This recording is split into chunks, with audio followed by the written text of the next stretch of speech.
Thank you for joining us today for part 2, the 30-second behavioral encounter, how to assess visitors who may have nefarious intentions. Presenting this session is Brig Barker, who we are very pleased to have with us. Mr. Barker recently retired after 21 years as a counterterrorism agent with the FBI. During his career, he spent the majority of his time on a Joint Terrorism Task Force, or JTTF, with extensive overseas deployments. Thank you so much for being with us again, and I'll turn it over to you.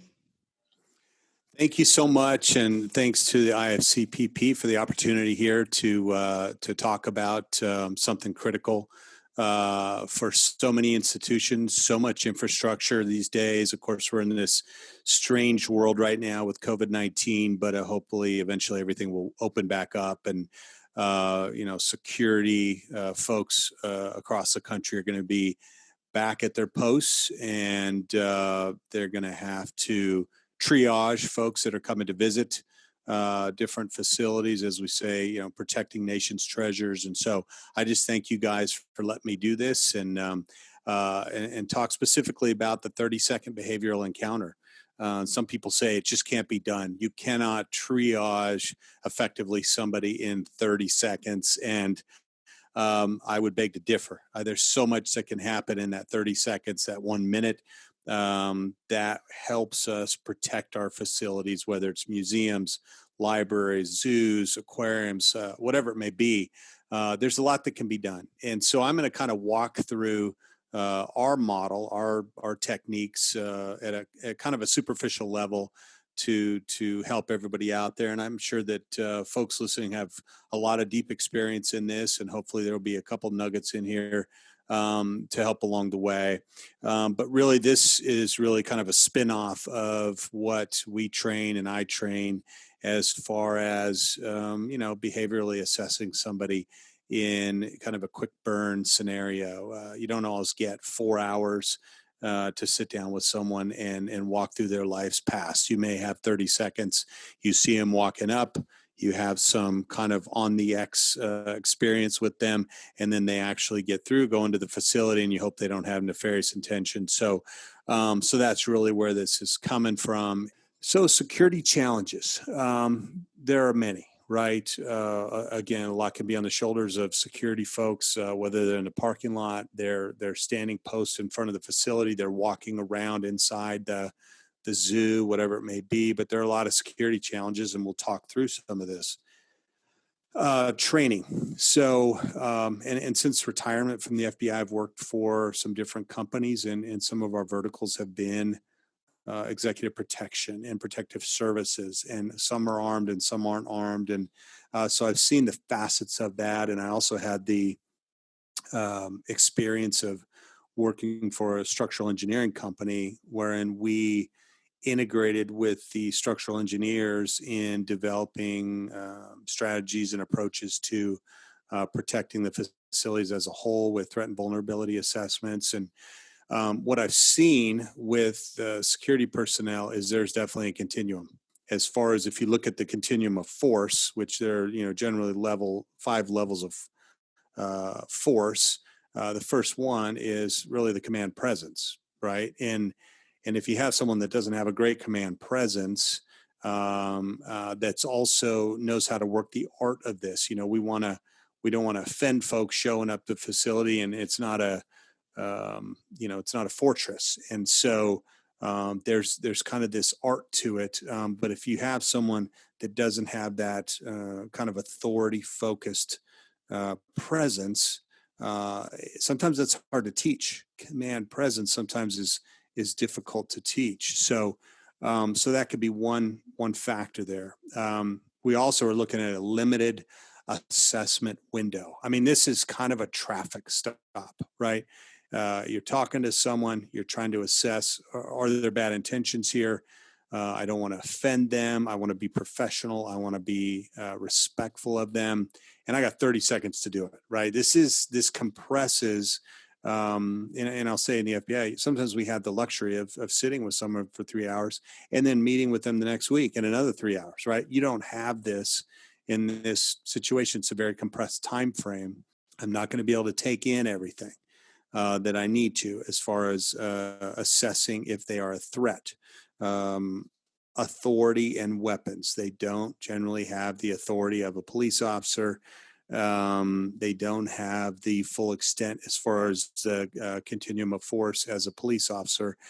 So their hands are tied to a certain extent. Again, looking at the force continuum, all the way through deadly force options. Oftentimes, security folks at our cultural properties aren't going to have everything that might be needed for a full-on attack scenario.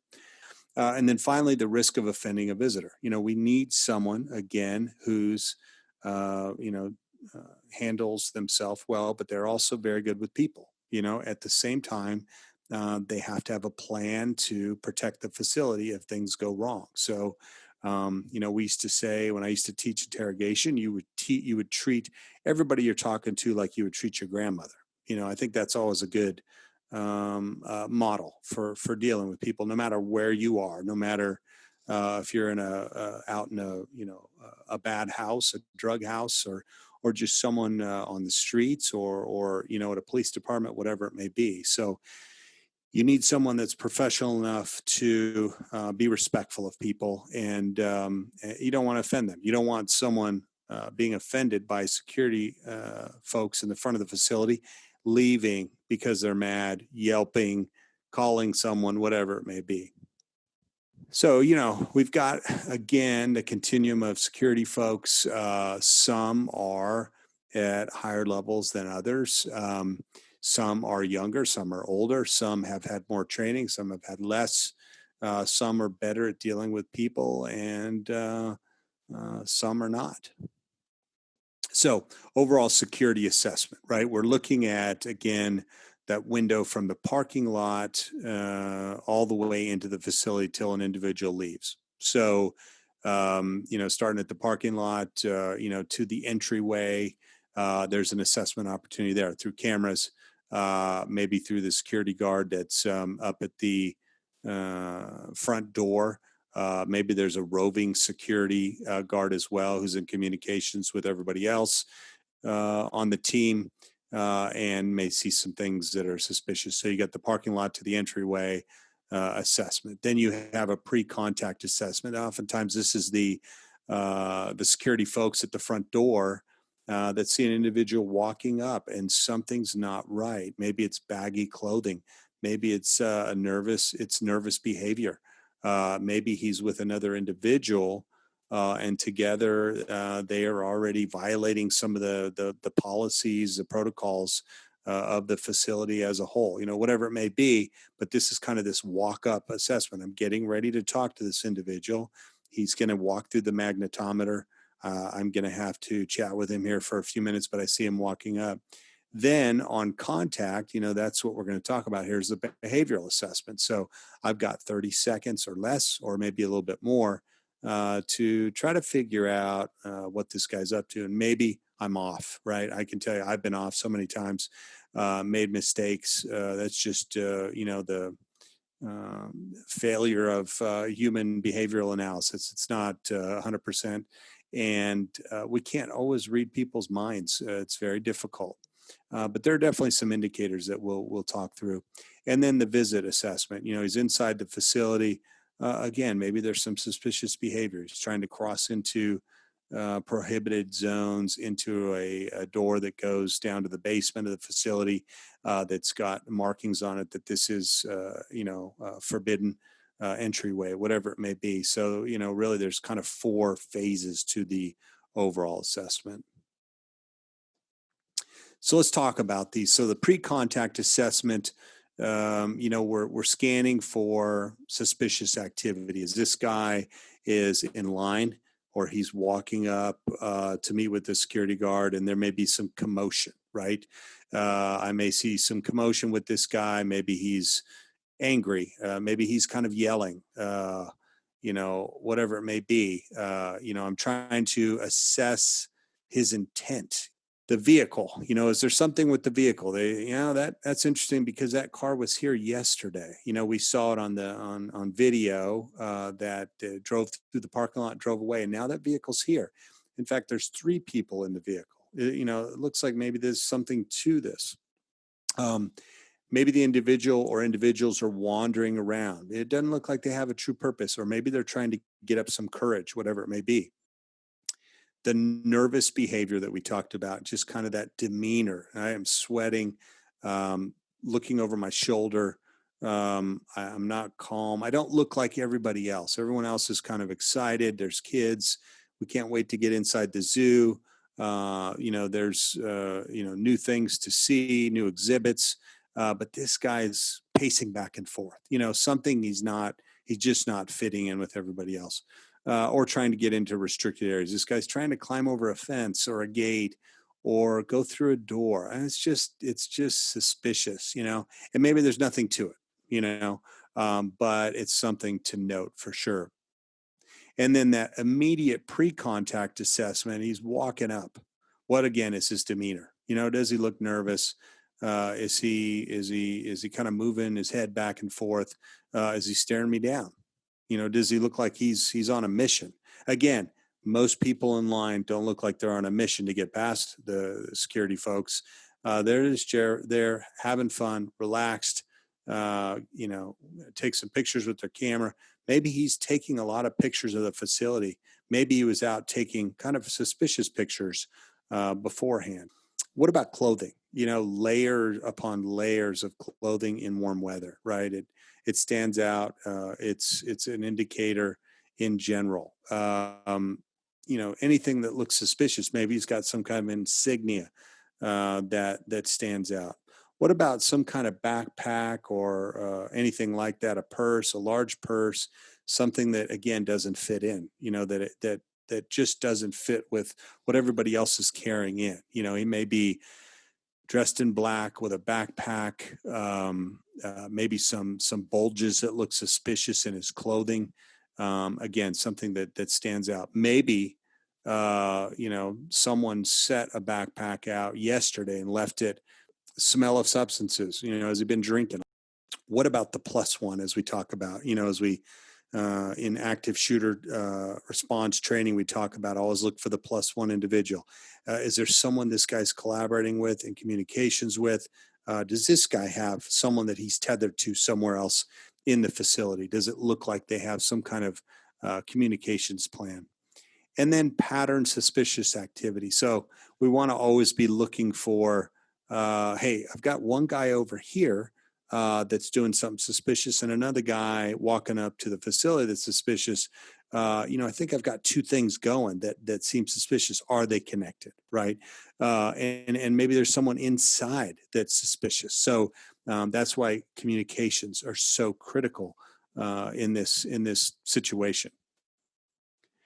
So behavioral assessment, we've talked about, from the parking lot to the line, and then someone in the line, and are they behaviorally suspicious? But now I got to talk to this guy, right? He's walking up, he's here, he's standing in front of me. So with this, we're in that 30-second window. Can I build rapport? Yes, you can.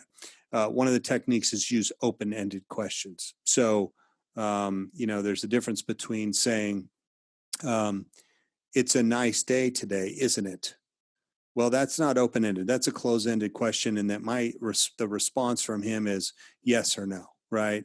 But if I say, what do you think of the weather? I'm leaving that wide open. So he can take that wherever he wants to. And open-ended questions essentially compels the individual to fill the silence. So if I ask him a question, he can say yes or no. I'm not making him vulnerable. I'm not making him a little bit uncomfortable. And of course, I would never use these unless I saw a need to, right? But the open-ended question is critical, and we use those in just general interviewing that we train as well. And the second part of this is I'm looking for a nerve response. So it's kind of that, some of the questions, if I can, I want to just touch a nerve. I don't want to stab a nerve. I just want to touch a nerve. If I just say, hey, it's a nice day, isn't it? And he says yes or no. That's not gonna get me very far. But if I say, hey, did I see you hanging out with someone in a car out there? Uh, is this a friend of yours that we should wait for?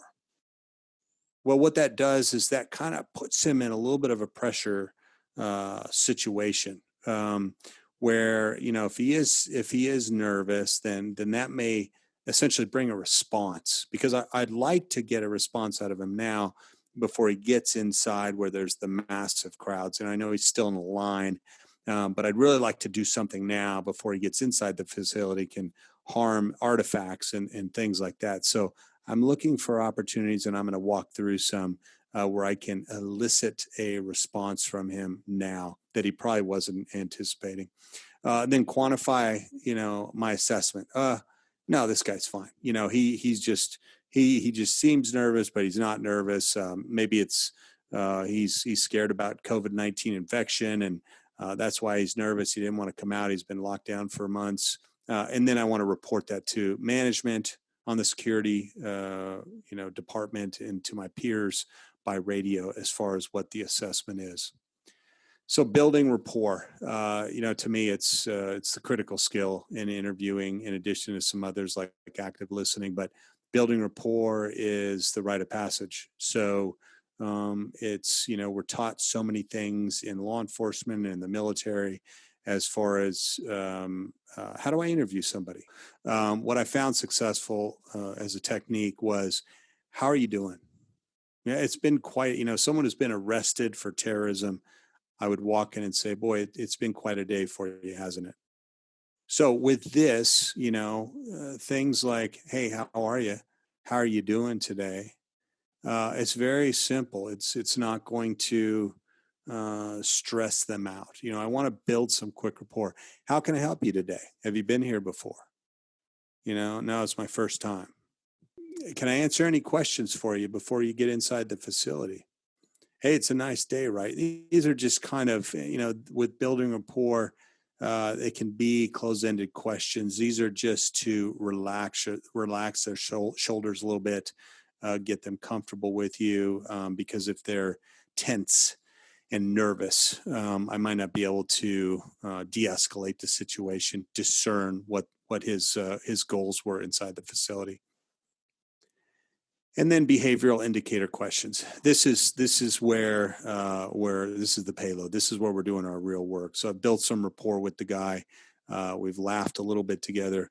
And now what I want to do is I want to elicit a response from him. I want to, I always say every interview should have a little bit of an uncomfortable situation.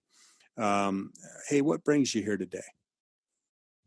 Right. And when and in talking about interviewing, rule number one is ask the question and then shut your mouth. Right. So we have a tendency in interviewing, and I've done it so many times, is I ask the question and then I bail them out. What brings you here today? Just to come see the exhibits? No. What brings you here today? And just let there be some awkward silence. If it's someone that on the pre assessment, you saw some things suspicious in the parking lot through your cameras, right? That reported to you. Walking up, dark clothes, bulky items, something suspicious. That's where I get in this mode, right? Hey, what do you think of the museum so far? Again, open-ended question.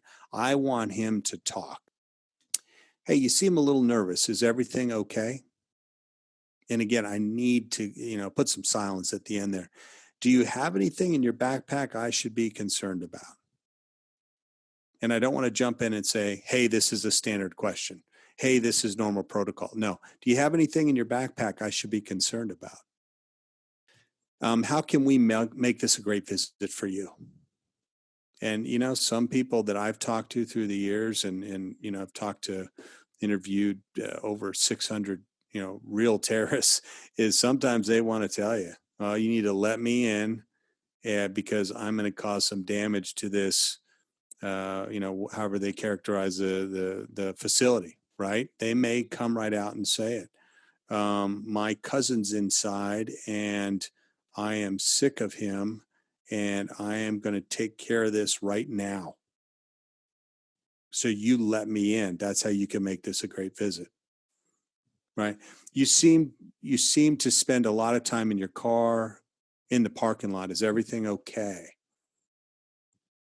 Hey, my partner would like to talk to you right over there.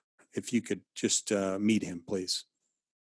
Okay, so all of a sudden now you're throwing off his pathway into the facility, right? Again, I'm giving him an opportunity to be uncomfortable. Um, why do you seem so agitated, sir? Hey, I'm very respectful. Okay. Why do you seem so agitated, sir? Is something bothering you? Again, give him an opportunity to help himself out right now before it gets worse. But these are again the kind of the pinprick, touch the nerve. I don't want to poke the nerve too hard. I just want to touch it to give him an opportunity to be honest with you. I've already built a little bit of rapport with him. So those are some behavioral indicator questions. Again, you try to keep those open ended. You can create your own. With the visit assessment, of course, the assessment continues right inside the facility or onto the facility grounds. Cameras, if we need to make additional contact with him inside the facility, we can do that. And we want to monitor this guy all the way through departure. And departure meaning, hey, got in his car with his friend. He has driven off the property. It doesn't look like he's coming back, right? So that's that visit assessment portion. And so overall, those are some things, and we've compressed, just this discussion on that behavioral interview in 30 seconds in that short window of opportunity. But sometimes it can be critical. I remember, I think it was the year 2000, individual coming from Canada into the U.S., and it was the LAX bomb plot. And I think the individual's name was Ahmed Rassam. And just a kind of heads up customs official, female, did an amazing job talking to him as he was entering into the U.S. He seemed nervous. She said, hey, you seem a little agitated. Are you okay? Turned into she searched the trunk and found explosives and disrupted the LAX bomb plot. And so it can be done. We've seen it through the years. So anyways, I appreciate this time. This is contact information for us at redrockgsg.com. And that's our email there, marketing@redrockgsg.com. Great. Thank you so much again for being with us, Brig. My pleasure. Thank you.